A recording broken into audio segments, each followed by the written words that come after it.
Anybody want a soda or something? I've only had sweet sass. I want to get something salted.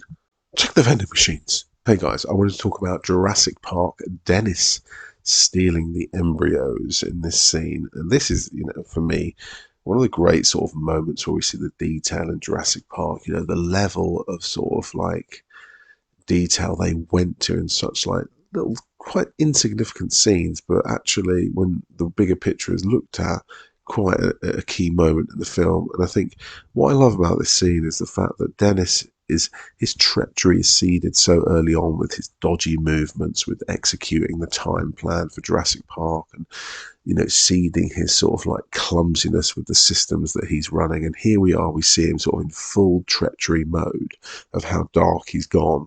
And we also get to sort of explore the architecture of the actual park itself on the internal perspective, the security systems, the glass, the concrete, everything coming together that Spielberg put. We really believe that they are in the back end room of this park and that these guys are the last defense, and Dennis is, because he's on the inside, there's that feeling of, you're such a traitor. You've taken the most precious thing in the park, the embryos themselves, and put them into that. Obviously, something salted. Putting them into the canister itself is such a genius move. Now they could have gone even further with sort of the storage here, the cryo storage, but I love the simplicity of it. These sort of glowing canisters with the racks of the syringes on them. Each one containing a dinosaur, each one derived from a piece of amber, and the way he's sort of like just going through the names, like everything we see, Tyrannosaurus, Stegosaurus, just like that, a dinosaur just popped into a canister of cream that he's going to carry in his bag. It's such a mad concept, but it works so well. We really believe that that thing is going to take those embryos into cold storage and they'll survive.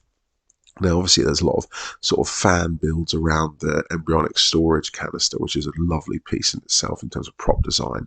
But, Dennis swiftly moving away, and then ultimately, his demise in the rainy 4x4 escape, which is, let's face it, harrowing. But, we know that he got what he deserved. But I always think, what if Dennis escaped and we saw something a little bit more than that, as opposed to just death in the park.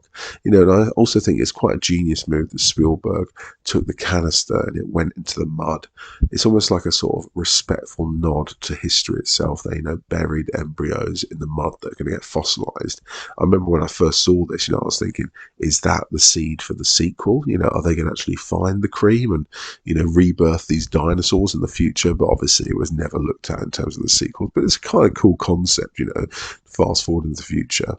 But yeah, I think there's lots of little things here which we can appreciate, but the general consensus is that Dennis was an interesting character. We would have liked to have seen more of him in terms of, his escape, and potentially, there could have been an interesting scene there where he was coming back to Hammond, and maybe he sort of had a change of heart, or maybe the embryos were dealt with on another island, and there was some treachery or whatever it was.